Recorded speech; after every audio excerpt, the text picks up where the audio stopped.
I will talk about how can you disable pattern lock on your Webull app. We go to figure out the solution or know how you can do that on your app.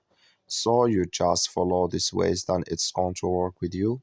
All you have to do, you just go down, click here on menu down here, just click on it.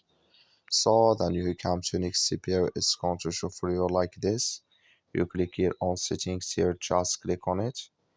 So then you come to next CPU, it's going to show for you like this. Click here on accounts and security, you just click on it here. You come to next CPU, it's going to show for you like this. Click here on pattern lock, you just click on it here.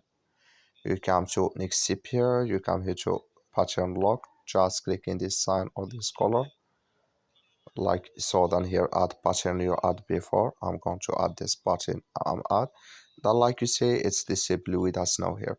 That's all you have to do. Thank you for watching. Don't forget to support us by liking